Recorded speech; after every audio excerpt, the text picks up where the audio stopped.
Draft your LCS team and earn money. Alpha Draft.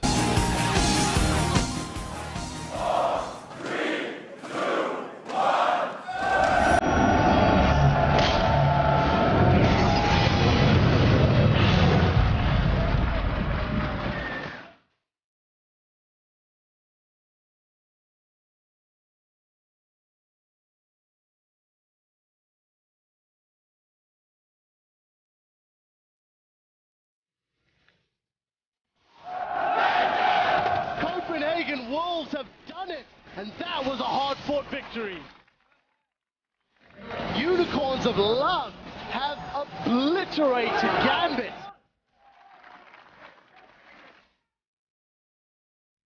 Here's the engage. Horror's gone over the wall. Red team secures it. SK has Dragon number 5.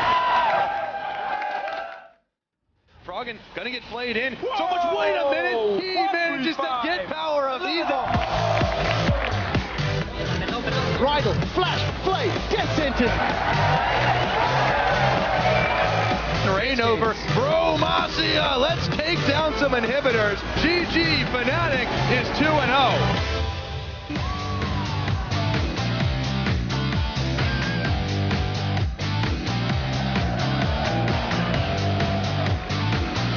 Welcome, ladies and gentlemen, to the second week of the European League Championship Series, coming to you live from our new home here in Berlin, Germany. My name is Trevor Quickshot Henry. Alongside me is none other than Martin Deficio Linger, as we ready ourselves for the 5 LCS matches on the slate today. Yeah, and last week we saw SK Gaming, Giants Gaming, and of course Fnatic kick off the split here with 2-0 and looking very, very strong. So the pressure is on the rest of the league now here to catch up and make sure none of these teams get further ahead. Well, let's take a look at the standings and where all of the teams find themselves after only 1 week of games. As you mentioned already, Deficio, Fnatic, Giants Gaming, and SK, they are at the top of the table, both of them with that 2-win start. Gambit, H2k, and MYM, however, are still looking for their first win. And Knowledge Bomb, they're going to get one today. You are a very smart man, Trevor. Elements and Rocket, one-on-one mixed performance week 1. Can't really be too happy about it, especially the way Elements lost to Fnatic. Very big difference in coordination and aggression, of course, here. So they really want to step it up this week. Yeah, they do. I want to talk a little bit more about Fnatic, as well as SK and Giants. Yesterday on Primetime League, Shox asked a brilliant question. Who are the pretenders and who are the contenders for the top of the table? You have to think that Giants are flirting with the pretender role a little bit. Fnatic, on the other hand, led by Yellowstar, who was the week 1 MVP. Just phenomenal performance and great games from the team and from Yellowstar. Yeah, Yellowstar is just so important. Again, he's the guy who's starting every single fight on this Annie support here. He's the shot call, he's the captain, he's the guy who picked the team. Everything is built around Yellowstar at the moment. So I actually hope to see somebody try and maybe target him a little bit, ban away that Annie here, see if he can play something else, or if he has the same impact on the likes of maybe a Janna. Maybe we'll see him on something like a Leon if Annie's taken away. Could be. On the other side of the spectrum, you're going to look at the bottom of the table teams, Gambit, MeetYourMakers, and H2k. They all started 0-2. There was a lot of expectation and hype for some of the guys. The one thing I want to highlight is not necessarily their performances, but how important it is for them to pick up wins this week. Because a team that goes 0-2 or 0-4 in an 18-game split is going to be so much more difficult to make playoffs. Yeah, especially again, top 6 gets into the playoff here, and if you end up as number 10 in the standings, you are down in the Challenger Series. You're not going to play relegation here. So for these teams, if you do end up being 0-4, there's so much pressure on you here. Again, you're going to start thinking about replacement and everything. Like it's a terrible situation. I was 0-9 on Copenhagen Wolves. It's never fun. So they really need to start picking up some wins. Yeah, if that were this season, that would be 50% of your games played. We'd be gone already. Next to impossible. Right, so talked about the table. We talked about the teams. Something else that stood out in my mind was the champion diversity. From week 1, we did see 40 unique champions played. 9 of them were available last year, but they weren't actually seen. The likes of Cassiopeia, Olaf, Hecarim, etc. You've also got Annie, Janna. A big one for me, the Siva and the Cassiopeia. You know, Cassio coming back. Last time she was in the meta was sort of season 2. Yeah. And Sion with the rework, obviously, in the hands of Odawamne. And also, like Cassiopeia here, getting a few changes to her kit as well. So there's been a lot of changes to the champions. The map, of course, is different. Dragon is no longer given the global goal. Open up for a few other champions.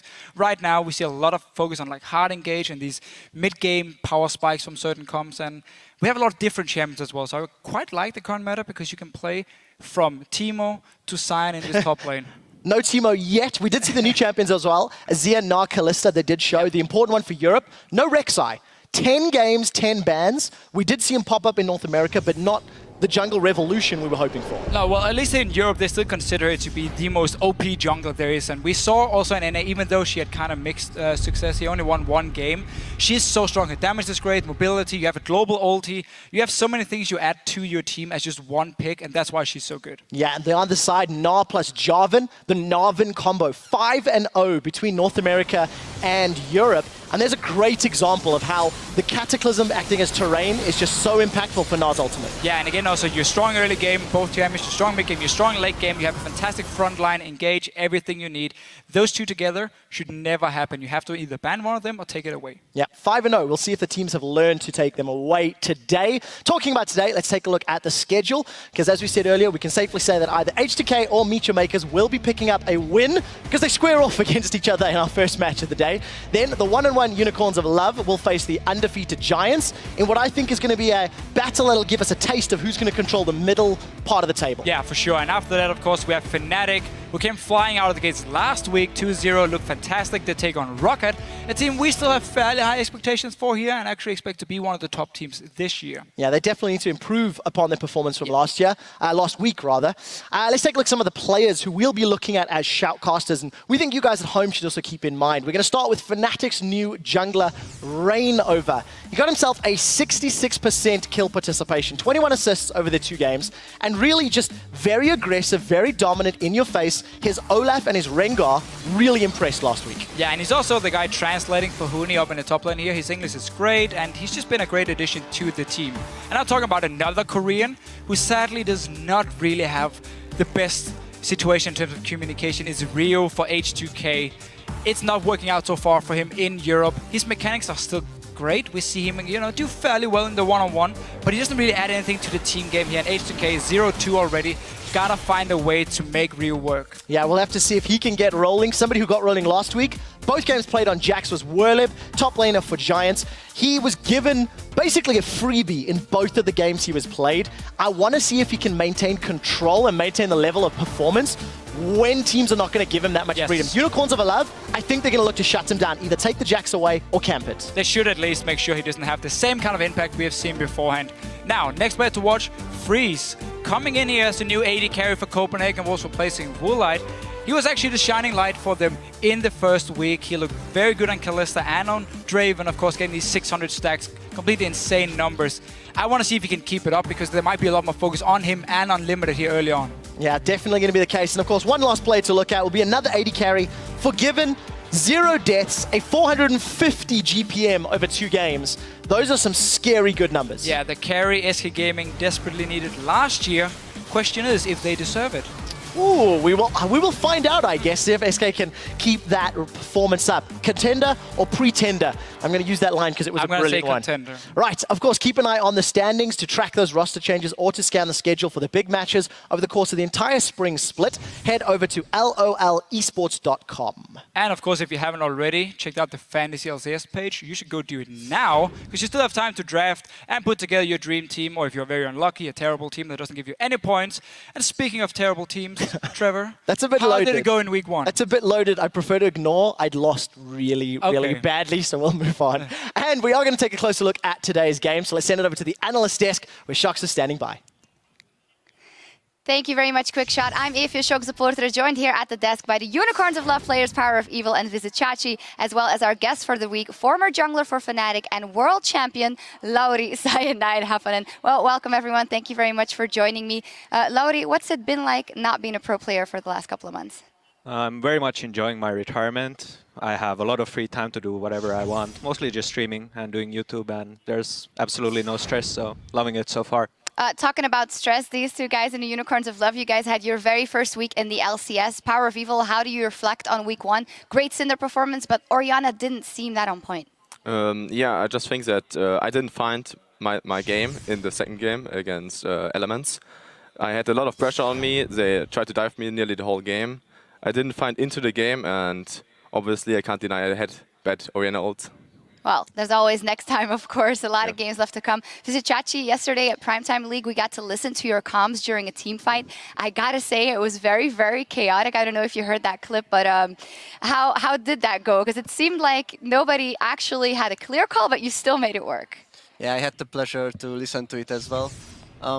It sounded really chaotic listening back to it, but during the game we are so focused that we actually understand the calls. And if everyone just calls their summoners or anything like that, we know what to do in a team fight. Yeah, and you actually won that team fight impressively and that game, so it definitely works. Cyanide, looking back at last week, what for you was the most impressive performance and why? I think it must be Fnatic. Like, they have all these new members going in. Still, their team play was fantastic, and they have the language barrier. It didn't seem to bother them one bit. So I'd say Fnatic with the aggressive playstyle. All right, you guys, after having played your first game and seeing the first teams, where do you think you can end up in the standings realistically in your first split, Power? I think we can reach top 5. It depends on the next weeks. I think we will still try to find ourselves in the LCS and try to improve as good as we can and hopefully hit top 5. Finally, you're up against Giants here in your first game of the day, and Werlib has been so strong for that team. Vizicachi, how do you think that's going to play out? We will definitely look to give him less opportunities to shine on the top lane. So I think we will be able to handle him. All right, we will see that. Now we're going to turn to you guys at home. Hop on Twitter and tell us what champion pick surprised you the most in week 1 and why. Cyanide? I was most surprised by Gnar. Not because he's weak, but the opposite, he's so strong. I think he should be banned away, especially with the Gnar-1 combo just dominating so far. So I expect to see some more Gnar bans. Vizicachi? I will actually say Olaf here. I didn't really expect to see any Olafs during the first week, and yet there were like several players bringing him in with quite successful games as well. Well, I would agree the Olaf is quite surprising. The Reignover played a fantastic Olaf, and I just think in general he's really strong. And I would just add the Cassiopeia, which is in this new patch pretty strong and pretty scary, so I can imagine there will be more bans on her. Yeah, incredibly scary indeed. Remember to send your responses to @LOLesports and use that hashtag LCS to stay in the conversation throughout the day. Now let's get into our first matchup of the day, H2k versus MeetYourMakers. Both teams looking for their first win of the year. Only one will find it today. Starting off with H2k last week, 0-2, losing to Fnatic and the Copenhagen Wolves, and especially that game versus the Copenhagen Wolves, Lowry, they started off so strong and they just couldn't keep that going. Yeah, I think H2k had some problems with their wave control. Like, they were trying to force Baron when their lanes were getting pushed, and they really didn't get anything from it. I think in the future they should like have better wave control, push out the side lanes, then go to Baron and extend the lead to the enemy jungle, just ward everything and pick them off while they come. And if they don't come, you get Baron, and if they do come, they will lose the turrets to the minions alone, or at least lose the farm. Vizicachi, would you say this problems with late game decision making, that's typically something you also recognize as being a problem going from Challenger to LCS? Yeah, that's definitely a problem, but I think after a few weeks playing in the LCS you can just get used to it and improve a lot in this situation. All right, let's actually take a look at the lineup for H2k on the blue side. In the top lane, Odawamne. In the jungle, Lulex. In the mid lane, Ryu. At AD, Hjarnan. Support, Voidal. And their coach, of course, is Prowly. We touched already on the game and the late game decision making for them coming in, maybe focusing a little bit on individual performances. Ryu coming in as the new mid laner for that team. He statistically was down about 2.5 CS at 10 minutes on average last week, 15 by 20 minutes. That is not ideal. Power of Evil, what are your general impressions playing versus him? Well, after I played a lot of scrims against him, I think he's individually quite strong, but in the LCS he couldn't show it yet. I would say that he has a lot of potential to show it in the next weeks, and I think he will be good. Yeah, he will be good. What would be the main thing for them to change coming into this week, Cyanide, for H2k? Like I said, the bad wave control. Also, the team fighting was poor. Like, Ryu was doing some really weird stuff with Cassidy, like going into aggressive or not going in at all. Hjarnan just not grouping. They had a couple of fights that they won, 4 versus 5. And I think if Hjarnan just had been there at the right position, they could have just cleaned the entire team and taken Baron or whatever the decisive battle they really needed to win that game. So. Yep. Turning to the red side of the rift, their opponents are MeetYourMakers. Let's take a look at their lineup. In the top lane, Mimer. In the jungle, Horo. At mid, Blazer. At AD, Mr. Owls. Support, Nisbet. And their coach, of course, Yamato Cannon. 0-2 the first week versus SK Gaming and Giants. They did have Blazer coming in there basically the day before the LCS started, so that must have been hard for them. What did you think about their addition, Horo, in the jungle? How did he fare? Well, when he was playing Olaf, he was very unimpressive, invisible really, but with Lee Sin he did a really great game, keeping his team in the game. Even when bot lane got completely decimated 2 versus 2, because of Horo they managed to get some lead in the top lane, and he was the only reason why they didn't just FF at 20. Another person that we were keeping our eyes on was Mimer for MYM in that top lane. He had grown into this fantastic top laner who could carry the team. He didn't quite get going. And actually our featured matchup for the day is Mimer versus Odoamne in that top lane. Visit Chachi, if you had to grade both of the top laners, how do you think that will play out? It really depends on their mindset, actually. Mimer was really solid last year in the LCS, so if he can just go back to that performance, he will be totally fine against Odoamne, who is a very aggressive player. So it really depends on how he approaches the game. For example, against Fnatic, he played Irelia and went really, really deep for Feb even a lot of times. So he needs to focus more on the game, and then he can maybe beat Mimer as well. All right, we will see how that one plays out. Thank you very much for joining us. And with the stage set, it's time to send it over to the caster desk as the teams load up for Champ Select. Thank you very much, Sharks, and congratulations to Unicorns of Love for a strong opening week. I'm looking forward to seeing them play later. Before we get to their game, let's remind us, everybody, it is H2k versus MeetYourMakers. We were talking about something earlier today, how MeetYourMakers are in such a difficult position. They're a team that lost their mid laner, lost arguably their star player 1 day before the spring split started. They were scrambling to find a sub. They had 1 day of practice, no practice time really, with Blizzard. And now at least they've had a week to play. But again, this is the most difficult situation any team can find themselves in. Yeah, so basically what they're doing now is you're trying to find synergy, you're trying to find the right champions for your new mid laner and for everyone involved here. Remember also Nisbet and Horo are new guys on this team here. They came in during the off season. So there's so many things they have to figure out. And that's what every single team will do the weeks leading up to the LCS, where they don't have to worry about losing important matches. And now MYM has to do it while going on stage here. I was talking to them before the game. They don't really feel too confident. It's more like, hey, we're going to just go in and do our best, see what happens. We know we are in a horrible situation, and we just got to make the best out of it. Yeah, it's such a difficult place to be in if you are a member of MeetYourMakers, considering all the changes, considering they lost Impaler in the off-season, and Mr. R's got that additional support to play with. The other side, H2k, in a sort of similar position, they lost Febiven to Fnatic, replaced him with Ryu, and they haven't looked as dominant. We'll see how these teams start to stabilize as we are into picks and bans for game 1 here of week 2.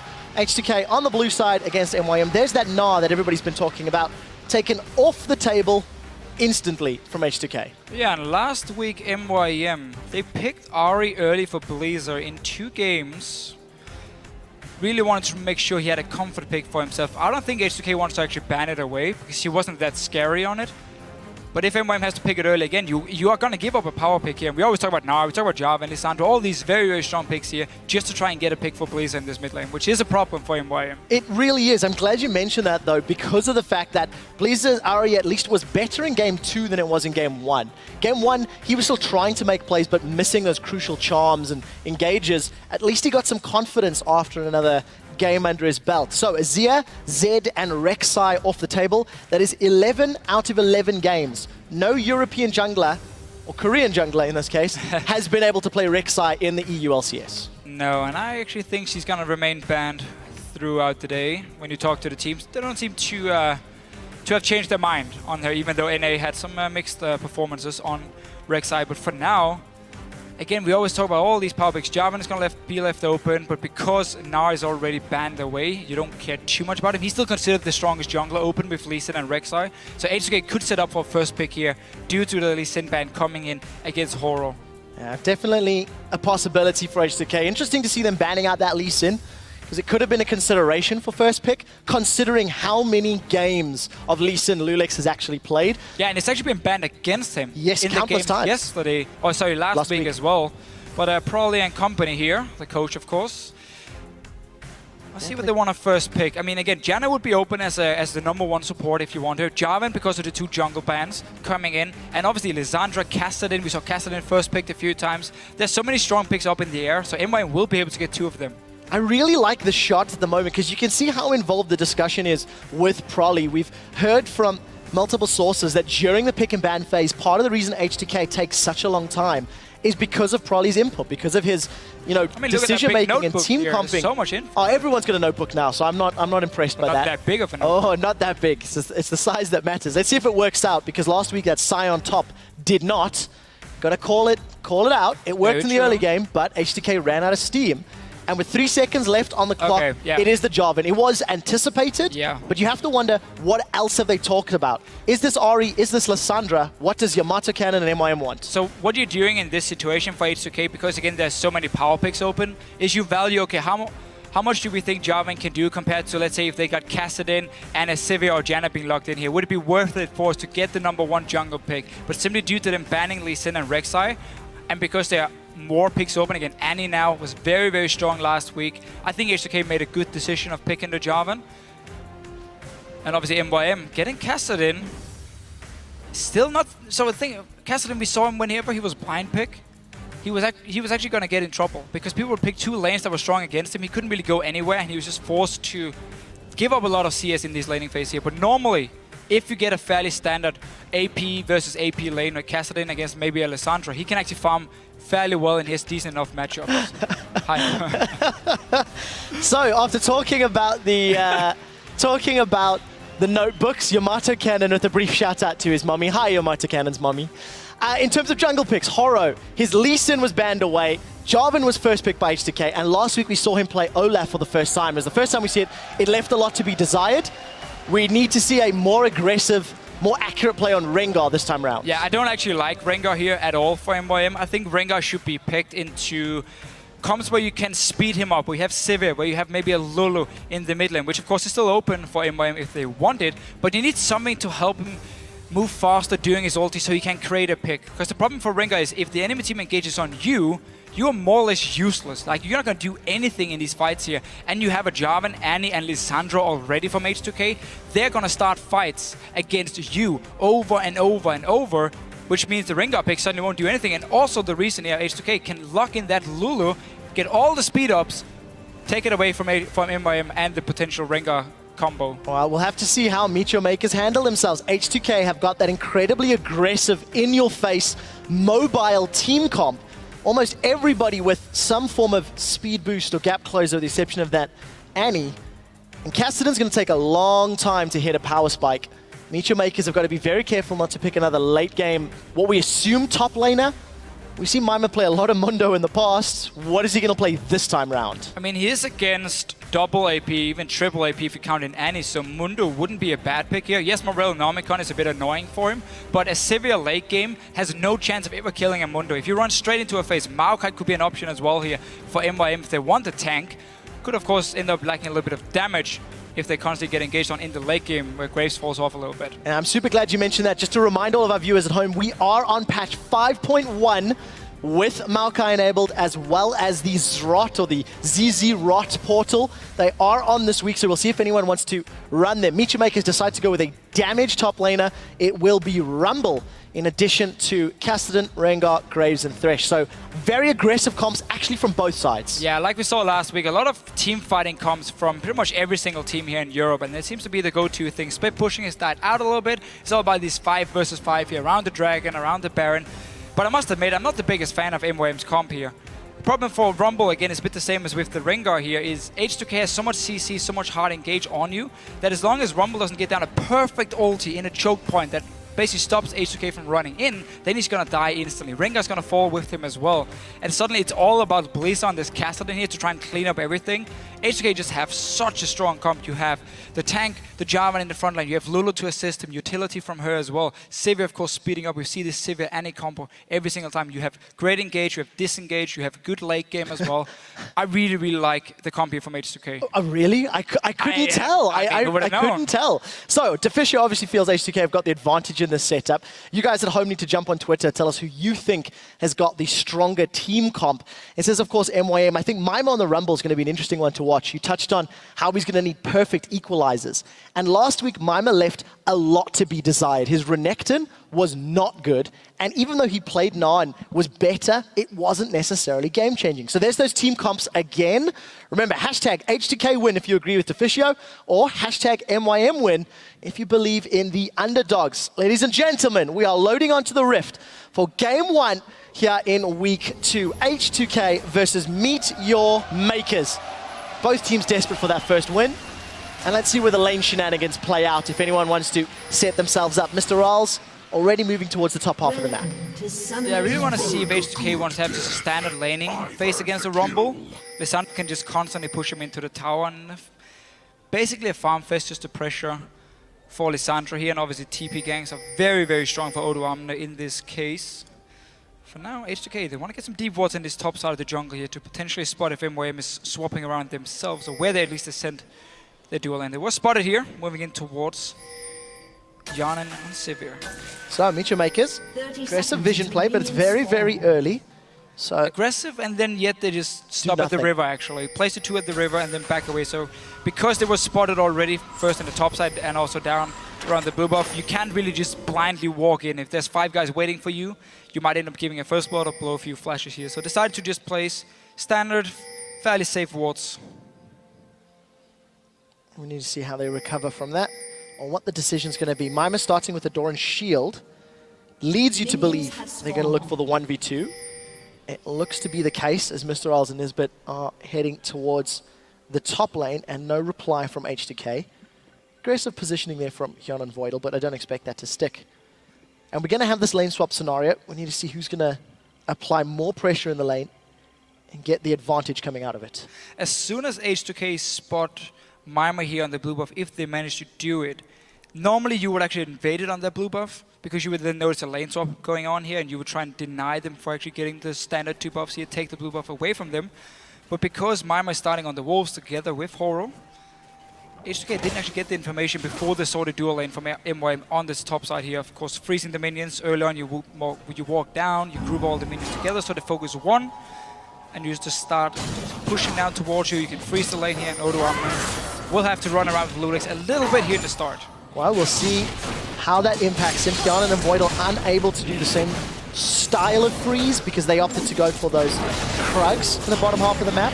But you've got that buddy system that we saw actually very frequently towards the end of 2014 in the summer split. And Nisbet still waiting for the involvement here. Yeah, so the body system is just a lot shorter than it used to be. We used to see them run around to like level 2, level 3, top and jungle. Now, because again the XP range of minions were changed, so you can actually stand at your tower and still get XP, at least get very close to it. You can stay very far back. It's a lot better to actually send down your top laner here, try and soak up as much XP as possible in this lane swap than just running with your jungler over and over. So just the first few camps are being done together, and then once you decide, okay, do we want to go dive a lane, do we want to maybe send up Odoamne to the top side, joined by Voidal to push it out, whatever the decision is, we'll make them split up and not run together anymore. Well, it's interesting to see the difference in approaches. Mima has already left Horo's assistance from MeetYourMakers' side and heading to lane, whereas Odoamne, they stuck around for a full clear of the bottom half of that map, actually setting themselves up for a potential dive here. Let's see how aggressive Odoamne and Lulax actually play this one out, because it is going to be against 2 members of MeetYourMakers under the tower. Yeah, and a ward placed by Nisbet here, very, very smart. They haven't seen anyone in the top lane. They see Voidal stay in the bottom side, so they know he hasn't recalled to join Odoamne. If they are going in, they are spotted as well. Well, let's see how the CC can land. Odoamne is going to throw out their clutch. That's a flash stun! My man Nisbet knocked up in the air. First blood goes to H2k as Voidal takes another shot. They get the second kill, and summon a heal saves Lulex. 2-0. H2k are flying. So because H2k couldn't get the freeze in the bottom lane, they didn't know there was going to be a lane swap here. They did the camps at level 1. They say, okay, we cannot give all this farm over to Mima, so we're going to send our top laner and our jungler down here, dive them. Such a nice setup here, beautiful coordination, tanking the tower between 2 guys as well, and everyone staying alive. Perfect. Very, very well executed. 68% of you guys at home are jumping for joy after celebrating that hashtag H2k win. Team comp votes, and you know that buddy system we were talking about to Fisher, that's the first time in a while we've seen a 4-man dive at 4 minutes that early on. And you were talking about this earlier today as well.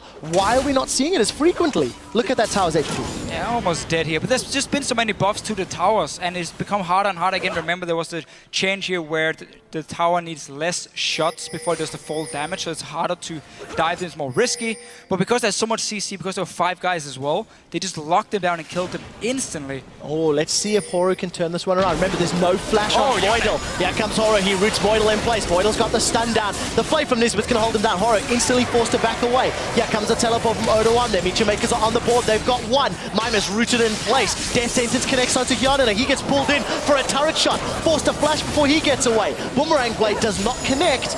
And it ends with MeetYourMakers getting a kill and a teleport from H2k. Very important with the teleport here. Let's see, Blazer in trouble. Oh, there's no mana, but he does have flash available. Blazer's trying to get as much distance. That's a flash ignite.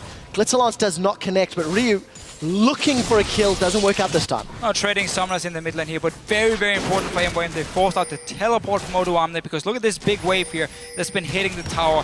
All that farm could have gone over to him. He should actually just have stayed, no matter what. Even if he picked up a kill on the bottom side, I think he should have stayed up here, picked up 3, 4, maybe 5 waves, stopped Mr. Riles as well from actually hitting the tower, and that would have given him so much farm. Instead though, because the tower is very low, they send the Sivir in the top side. So Sivir's going to go try to defend that tower up top. I want to go back to that sort of Ryu play in the mid lane. Lulu against Cassidy could end up being a fairly passive lane one-on-one, but Ryu is one of our players to watch, and not for the best reasons. This is a guy who's got experience with Millennium, with Roccat, and with H2k as a mid laner. And truthfully, with none of them has he really lived up to the expectations. I mean, this is a guy that was in a LAN final against Faker over in Korea a while ago, let's be fair, but still, and he's not really demonstrated that skill level. No, but as Power of Evil said on the analyst desk, when you play against Rio, he realizes this is a good player, good mechanics, he's solid in the laning phase. The problem comes again when in terms of communication, synergy with his team here. That's where we see all the problems for Rio on every single team he plays on in Europe. He doesn't have a translator like Huni has over on Fnatic and Reignover. So he's left all alone at the moment. Lulex managed to get a pink ward, might smack the Scuttler around a little bit here, get the 80 gold. Again, this is what we see from junglers a lot on 5.1. You do the Scuttler as part of your rotation because it gives you 80 gold, 50 from the Scuttler, 30 of course from your upgraded jungle item. Yeah, and what we've definitely seen from week 1, junglers in the early game that have got control of both crabs really accelerate their item growth. They get to that 1, 2, 3 item breakpoint, several minutes earlier at times. But you see Lulex, he's sniffing around, trying to find an opportunity. And we'll see if he can get a knock-up. Remember, there's no flash on Blizzard, but he does have that ripple. Yeah, and H2k has really won out on this lane swap here because of the dive in the bottom lane. They couldn't freeze the wave, decided to go for an aggressive one, and it paid off for them. And Rallis was freezing the top lane, once started pushing it down towards the tower. By that time, we could actually have Yarnan and Void will just switch to the top side. Tower was already gone in the bottom lane, and overall, tower kills, farm as well. Very, very good start by H2k. I mean, look at Odoamne compared to Mimir. I know this is very early to sort of go into story time mode, but if you go back to picks and bans, the first 3 picks and lock-ins for H2k was Jarvan, Annie, Lissandra. And if you look at that early game, the jungle clearing and the tower dive, I don't think it's too far to imply that that was a strategy that H2k had decided on the full jungle clear, on the level 4 tower dive, and they got 2 kills out of it. It was perfectly executed and perfectly thought out. It was a thing they decided as soon as they saw the lane swap, and again, knowing, okay, we haven't frozen the lane in the bottom side, so we have to push it in. We don't want to give Mimir all the farm, and that's why they just said, okay, let's do a full clear together, go down and dive him. So yeah, just a smart thinking by H2k. Let's see, Horror on this top lane here, wants to go for dive, but Lulex is nearby as well. This is going to be a 3v3. Here comes Yarnan on the hunt. Cataclysm goes down. Lulex is going to jump into the fight, still alive, but going to get dropped in the last second. Nice. So it's jungler for support. Look at the equalizer from Mimir with his teleport, able to make it a clean 2-0 after it was Voidal that flash engaged. Just got to push down here. You got to get that tower here, even it up 1-for-1, get the global gold as well. But nice little setup here by MYM. The gang actually, both junglers were sitting ready, expecting this to happen here, but it was Lulex who went in first, allowing Horror on this Rengar here to set up the counter gang, pick up 1 kill, get a second one as well with the equalizer from Mimir pushing down the tower. So nice reply from MYM despite the bad start. Definitely not done just yet.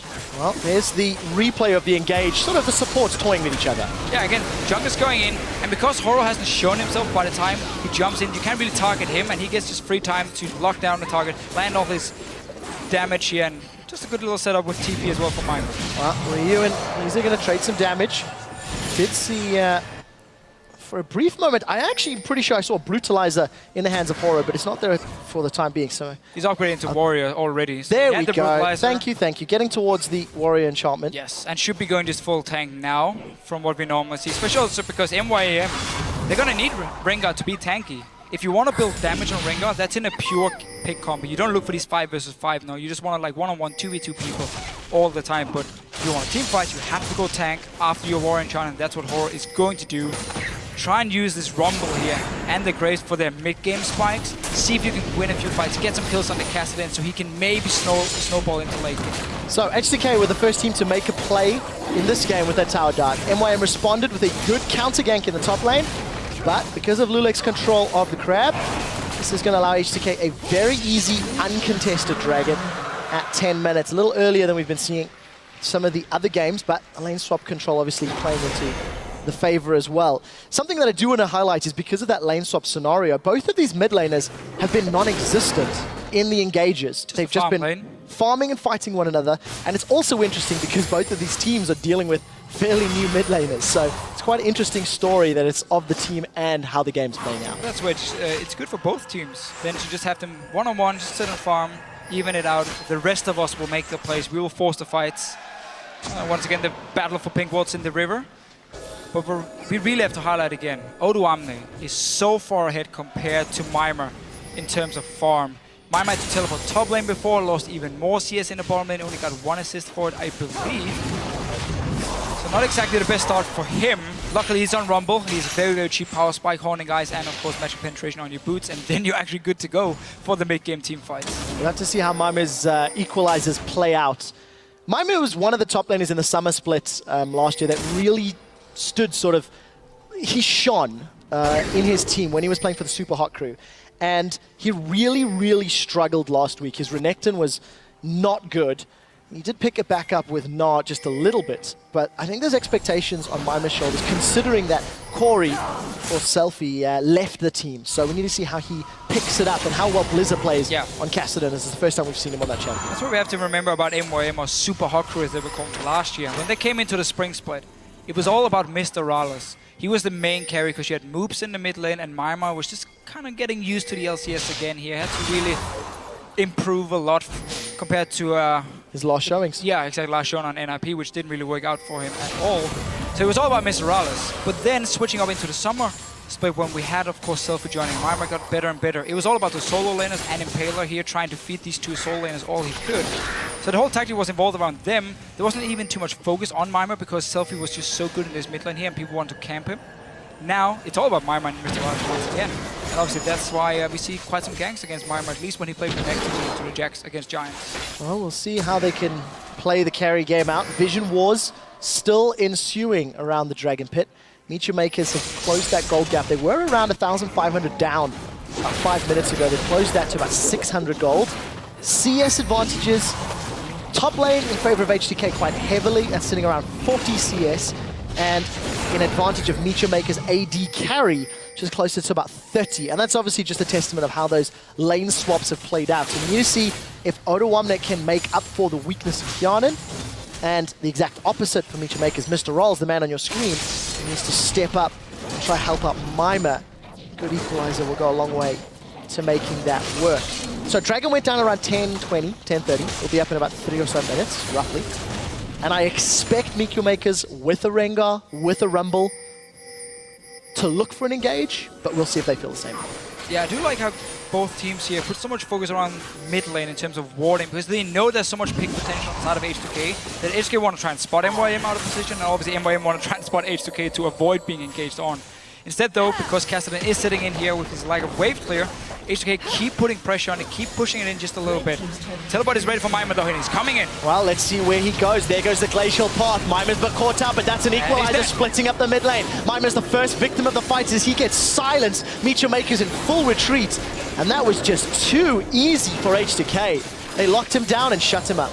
Yeah, so when you're basically standing 5 guys in the mid lane from H2k, and you know there's a Rengar on the other side, but you can see he's not on the flank, so you know he's going to try and engage through the mid lane, you're not really too afraid of him. So you just, that's the main engage from MYM. So as soon as Mimir teleported, well, let's just use the Claw of Doom, lock him up, kill him before he can do anything, and suddenly you just have a free kill for H2k. And this is going to be the problem for MYM all game long here. There's so much CC and engage from H2k. And to go back to the point you were making before the fight, it's about vision. If H2k can get control, if they know where everybody is, they're not going to get flanked. They can set up that sort of phalanx defense almost. If you can see your enemy coming, they've got the CC and the mobility to respond. Between Lissandra, Job, and Lulu, Siva. In theory, as long as H2k are aware, they should always be safe. They've grouped up and they're pushing top lane, looking to secure their third tower, and there's no one from MYM to defend. Yeah, they know there's no ulti for Horo, so he won't be able to do anything against them, so they can just freely move around the lanes here, push down the towers. Last outer turret gone as well. Yana been part of every single one, I believe, actually, on the Sivir hand. We see a lot of European teams really use Sivir as a fast pusher in the early game, where, okay, you start in the bottom lane, take a tower, go mid lane, go top lane, and you basically just swap around the lanes, push them in very, very fast, chip away on the tower, and once it's low enough, you go for the final push, get the gold here. MYM, of course, wants to respond. TP coming in from Odoamne. Well, let's see how Mr. Isles and Nisbet do respond. Moby Boots Annie, being played by Voidal, was coming down the river, but he's not going to get there quickly enough. So, MeetYourMakers unable to reply the top tower. It's 3 towers to 1. H2k have got themselves another small gold lead. If you look at your item breakpoints, Odoamne starting with an Abyssal Scepter against the AP. That's not too surprising. And the rest of the itemization is fairly standard. Nothing's jumping out at me at the moment. Oh, I actually quite like the pickup here. Once he gets his hourglass, you have armor and MR against the damage dealers from MYM, and now they just need to go in and actually set up a few deep wards from H2K side, so you can look for that engage onto MYM and make sure you don't get flanked around at all, because again, if they run straight in your face, Lolo, Lisandro's going to make it impossible for you to ever get close enough, and first guy jumping in, Lisandro ult in his face, he dies. Well, that's the theory. H2K have demonstrated they've done it a few times already. And Dragon has respawned. Everybody's around this mid lane, as we talked Horo's about. going in. Here goes Horo on Rengar. Look for the equalizer. It needs to be got. Like Voidal's caught up. He's going to stun Horo in place. Horo's going to flash away. There's the collateral damage on the sideline. Now Lulex is trying to play a distraction game. Cataclysm's up in the back, but MYM, they're in full retreat. Flash over the wall from Mima. We do see Riftwalk from Blizzard just to stay alive, and Lulex is running them down. He does not care. Aegis is zipping him up. Gonna snipe Mr. Isles in 2 relatively easy kills. H2K re-engage flawlessly. So Horo actually managed to get at least a chance to engage here because there was a good pink ward placed by MYM, so H2K didn't see him pop his ulti. But he only had to jump on Voidal, the support. He couldn't really find any other targets, and that's why H2K also could just turn it around. Let's see if Blizzard going aggressive. Oh, that was a little bit close. Took a lot of damage. We did see the support for H2K in the mid lane, so they grabbed themselves a dragon. They're also going to grab themselves an inner turret and extend that gold lead to around 5,000. And that poor minion is going to eat a death sentence to defend H2K. So 2 dragons rather, 4 towers. H2K in a great position. We just see it once again. I mean, and when they go in, let's just see. So Horo had noticed the pink ward he uses actually to pop his ulti. Finds out Voidal and Ryu. Goes on Voidal in the very end, but Yarn is down here on the bottom side. He wasn't going to be the target. Odoamne as well. Mr. Rod is actually caught out of position, so they can get him very low. And H2K, because they have so much CC and so much damage already, can just run over MYM unless MYM gets a straight up pick. The first target they jump with the Rengar, kill him instantly, then they don't have a chance. You have to ask yourself, even if they did blow Annie up, with how split up MeetYourMakers were, and the fact that H2K's carries were on the sidelines, you need to blow up a carry. You need to get rid of a Siva or a Lissandra before they can react to really get an advantageous position. And he's just going to be a stun bot for the most part in those team fights. So MYM just falling further and further behind. Both Sivir and Lissandra are actually going to be pretty tough targets to get to. Lissandra can obviously ult herself and will outlast later on if you see the Rengar jumping towards you. And Sivir has a spell shield because you know Rengar's going to throw his bowler strike when he's in the air jumping towards you here. So as soon as you see the mark above you and you see him flying, just gonna pop that spell shield here. No, obviously not that easy, but Yanin does have tools to avoid it here. And if someone gets caught out, you have Ryu with the wild growth here, with his shield, to make sure you don't actually die. Really like the itemization from H2K. You've got that very early locket from Lulex, that Abyssal Scepter that Odoamne's Lissandra is setting on for a little while. And just really going to help survive the damage dealers of MYM. Yes, Mr. Isles has got himself an eye edge in the Zeal, but he's not really been impactful because he hasn't had the time to stand an auto attack. MYM's comp is really going to be looking to use his collateral damage to blow somebody up. And even in that case, it still wasn't enough to kill Voidal's Annie. Yeah, and he has to be very careful because when you build all this magic resistance here, it means for H2K they can actually focus Mr. Isles, because if you kill him first, there's no physical damage left. Because we don't really count Horo here on Rengar once he's already used his ulti, in terms of the damage he can do in a straight up fight. So it just simply means target up Mr. Isles, make it impossible for him to do anything in these fights here, because Jarvan is going to jump in, Sandra's going to go for him, and then you don't have to care about these 2 AP champions with all this early magic resist. So let's take a look at how MeetYourMakers tried to defend this one out. H2k last week against the Copenhagen Wolves had a commanding lead, and they managed to botch that game and give up a win against the Wolves. They need to make sure they can close the game out. We do see MeetYourMakers. They're grouped up in the mid lane. They've got no minions to play with, though. Onuwano's going to stick Blizer down. Now they've caught him up. He's knocked up. He's down. Blizer's out. Now Horo jumps on top of Lulex. Lulex will be the next victim of the fight as Mima is going to overheat. It's not going to matter. Box comes up from Nisbet and Voidal is dancing around the outskirts. It ends up being a 3-for-1. And MeetYourMakers just stuck around in the mid lane too long. They get punished for it. It almost seemed like H2k actually didn't want to fight here. Odoamne with his claw pretty far back and was like, okay, Kassadin is here, I'm gonna try and lock him down. And then of course chain CC, beautifully done once again. Managed to get the kill on Blazer. And MYM, I mean, they're trying to get some farm. You want to get that 2-item power spike on a Kassadin before he can really start racking up some kills, so we can see Blazer going towards this hourglass. But let's just see it again. Telework coming in, and as soon as we see the disengage from MYM, it looks like Odoamne saying, okay, fair enough. We don't necessarily have to go in too aggressive, but because Blazer's being caught by the first CC, H2k can then take it and just start cleaning up kills once again. Nice stun coming from Voidal, of course, just the flick. That's a little point and flick on this, but 3 kills for 1. Just so easy for H2k. The response that they can get in with Lulu's speed, Sivers on the hunt, they're just there in a second. So Ryu putting the hurt down onto Blazer's Kassadin. 0-1-0. First death in the game after that previous engage. And truthfully, not in a great position. We do see Ryu, he's caught up. Does he have the support of his team? Wild Growth is out. Nisbet's the first target, gets knocked up. Ryu still with over 1,000 life is turning the hurt onto Horo. Now Rengar's in trouble. Smokescreen comes up for Mr. Riles and Lulux slam dunks to force the flash. Yet another kill for H2k. MeetYourMakers, they're just floundering. They're trying to make plays and it's not working. No, they're just trying, I mean, they're just trying to get some kills on this Kassadin here. It's the only choice they do have, because you're not just going to sit back and farm for the next 10-15 minutes. You don't have enough wave clear on your comp. I mean, you only have Graves, and he's too low range anyway, so H2k will always be able to push down the waves, get a few hits on those towers here, poke you as well. What poke do you have on your side? Rumble with his E, that's, again, basically about it, and then Graves with his fairly short range. That's the only poke you have onto the likes of H2k, so they can freely push down the lanes, push down the towers here, wait obviously for dragons. 2 dragons already picked up for them. It's looking great for H2k. 8,000 gold in the lead. H2k find themselves in a very, very good position. And remember, for both of these teams, they find themselves at 0-2 on the table. So this might be H2k's first victory, and it's been fairly dominant. But truthfully, MeetYourMakers, other than that top lane sort of counter gank, they've not done a whole lot. All the engages they've tried, it's been turned around, it's been punished, and this engage they put together just simply isn't working out.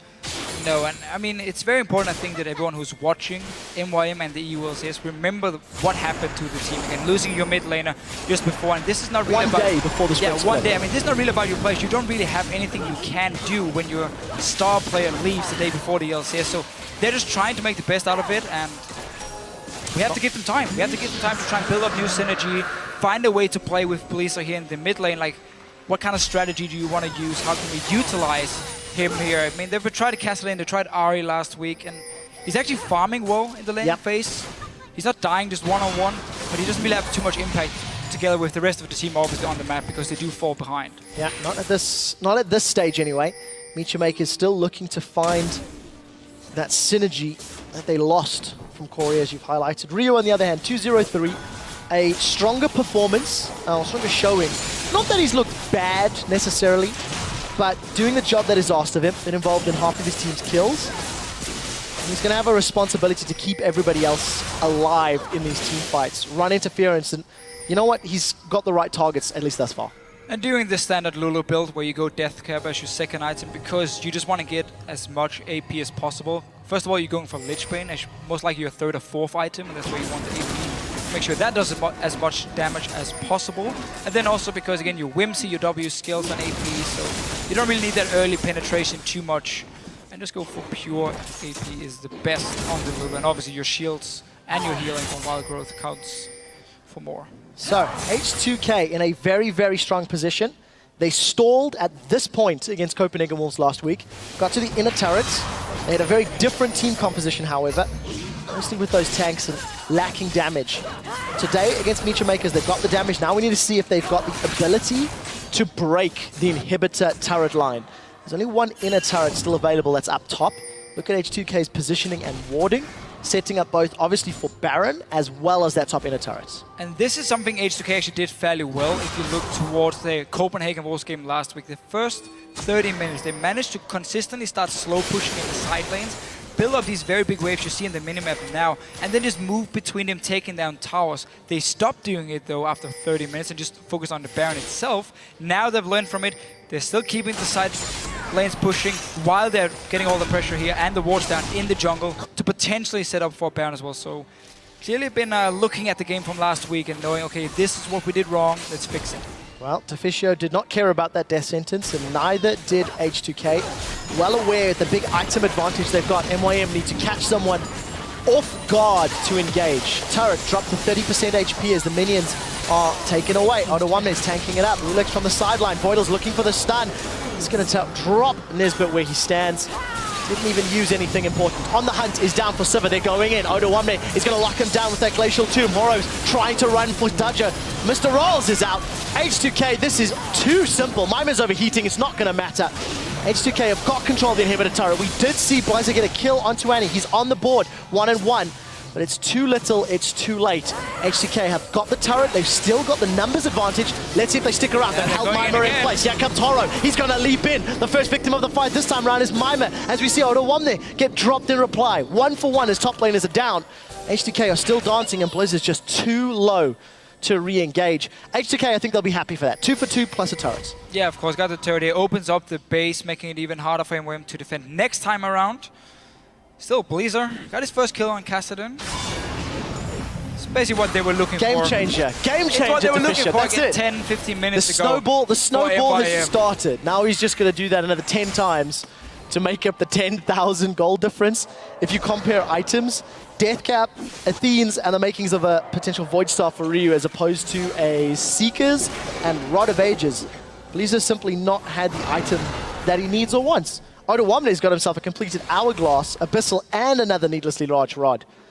Mimer also falling far behind. It's just an impossibly difficult situation for MeetYourMakers. Yeah, again, right now you just gotta hope H2k makes a big mistake.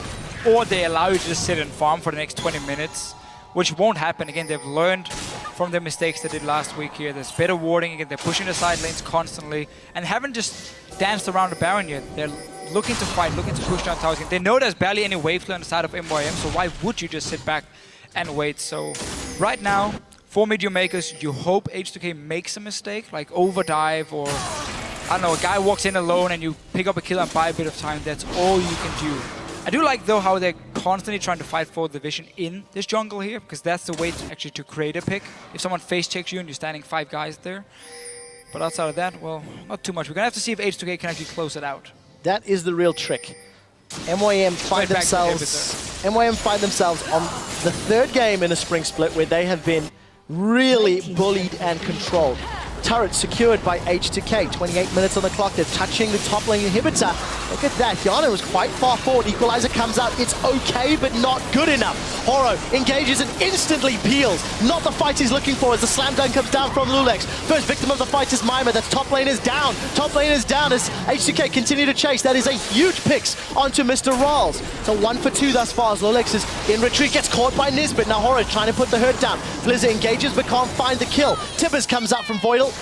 It's going to be enough of a distraction as H2k are now on the top lane. Lulex is low. Let's see if Blizzard can pick him off. Hyanan, though, untouched. Ryu gets himself his 5th kill of the game. That's unstoppable. Nexus turret number 1 is down. H2k have got minions to play with. They've set their sights on the Nexus, so there's no wave clear from MeetYourMakers. Nisbet's going to be the next target, is going to be giving up a kill to Hyanan. 5-0-10 as H2k drop the Nexus. They pick up their first win of the 2015 LCS.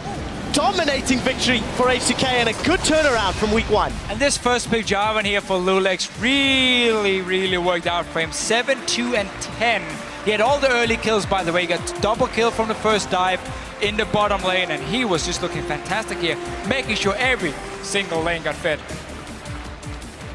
It just feels like H2k had a much better strategic plan coming into this game. Their picks and bans worked out. Their execution, the way they read the lane swap, worked out. And every advantage that they had garnered for themselves in the early game continued to the mid and late game. And, you know, a convincing end as well. Just a great team comp here. So much synergy between all of the champions here, where on the side of MYM, it seemed more like they were just picking comfort picks, especially the Rengar coming in from Horror. We don't see him very often when he's not paired with a Lulu or Sivir here, because you need that speed up when you start your ulti here. You need to be able to create that pick where you surprise someone, just slowly run towards me. It was too easy for H2k whenever it actually happened to just react in time, turn the fight into their favor. So pick and ban phase, in my opinion, in favor of H2k, and obviously from the level 1, beautiful dive in the bottom lane, and just played it great. I mean, they didn't give MWM any chance to come back in the game. No, never presented an opportunity. The only... Didn't dance around Baron either. No need to, actually. That's a good point. You know, and again, you highlighted multiple times, learning from the mistakes last week. Probably on stage there, we know he's integral in their picks and bans. Chatting away, I had the pleasure of working with him at Worlds, and he's definitely got a good grasp of wave management and playing the map out. And he'll definitely be proud to see how his team played the map in this game. Yeah, especially, again, the wave management, how side lanes were always pushing for H2k, opening up, okay, do you want to go top lane? Do you want to go bottom lane? Doesn't even matter. MWM has to send someone to defend anyway. If the chance is there, we're going to go and just take a tower, we're going to take a Baron. Doesn't even matter, again, because we control the side lanes throughout the entire game. It helps when you are so far ahead of the enemy team. You can just take whatever fight you want to. But it looked good from H2k here, and we just have to say for MYM, 0 and 3. No synergy just yet here with your mid laner. Impossible situation. Yeah, I think everyone feels sorry for them for what happened. That's the best way to put it, because again, it is very, very difficult. You know, in NFL terms, to lose your quarterback the day before the game starts, especially if it's Tony Romo. Is just to, you know, put things into perspective. I mean, Selfie, aka Corey, was really sort of their star player. And MeetYourMakers are trying to deal with it. They've had a week and a bit of practice with Blizzard. We just know he was friends with Nisbet, if memory serves correctly. So yeah, two Danish guys used to play each other, with each other, sorry, like duo queue. And again, Blizzard, he came in the day before this year started. He landed like 11 in the evening. So he didn't even play, or in the night, sorry. He didn't even play a single game with the team before LCS started. I know we've only seen 11 games in the spring split so far. But the one thing that continues to show through, when a team has a lead, they tend to be able to close out, with the horrible exception of H2k Copenhagen Wolves. If you look at every other game in EU where a team has gotten ahead early, they really have demonstrated a lot more decisive play in closing the game out. And H2k, this is a squad that's come from Challenger, that's, you know, even more notorious for not being able to finish games. True. 29 minutes, and from pushing that inner top lane turret to actually closing the game out, took around 3.5 minutes for the guys. And that's one of the reasons, is because of the picks we see, where you have so much hard engage that you can just dive onto people here and you can constantly pick them off if they do try and go out and farm, which means you just get further and further ahead, and in the end you're so far ahead you can just go finish the game. That's one of the reasons we don't see this two mid laners, Ziggs and Xerath, just sitting and like wave playing against each other for 50 minutes. We don't see that anymore.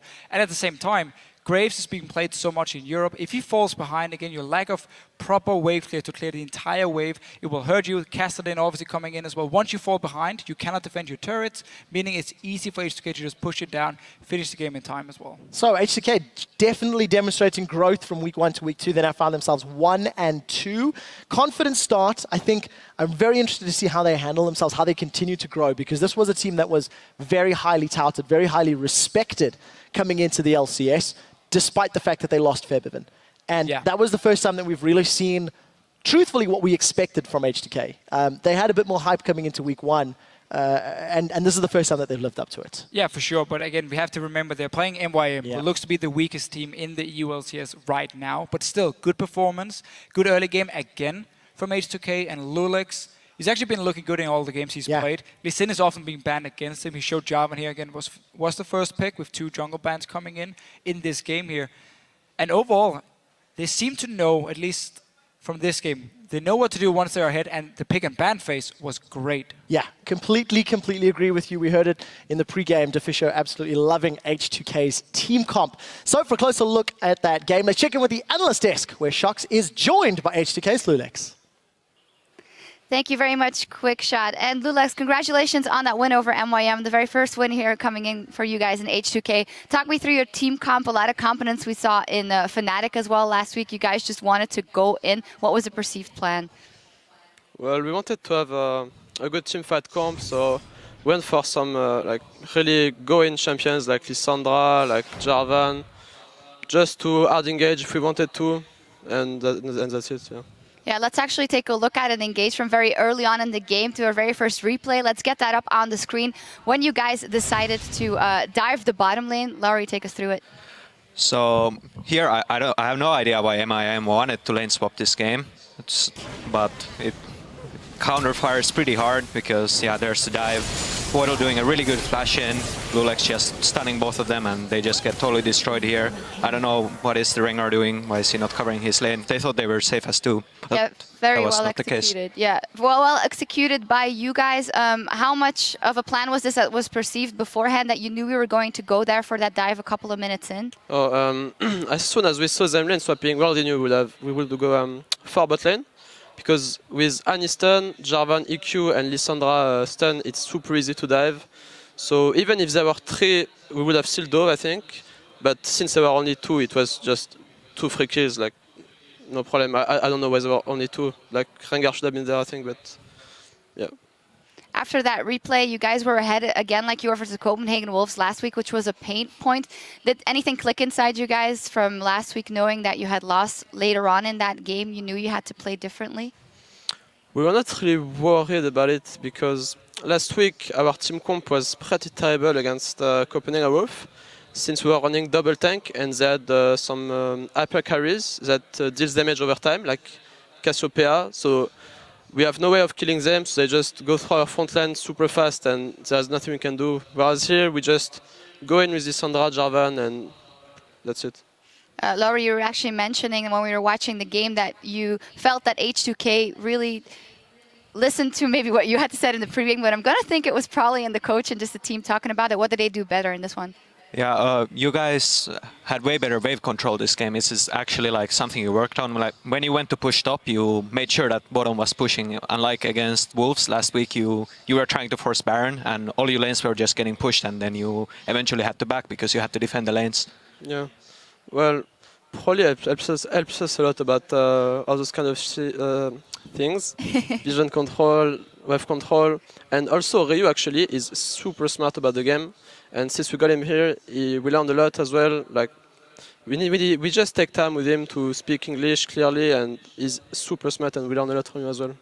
Yeah, it definitely showed in this one. Congratulations, the first win on the books for H2k. We're going to take a quick break, but when we return, the Unicorns of Love will take on the undefeated Giants Gaming. Stick around. We'll see you in 3.5.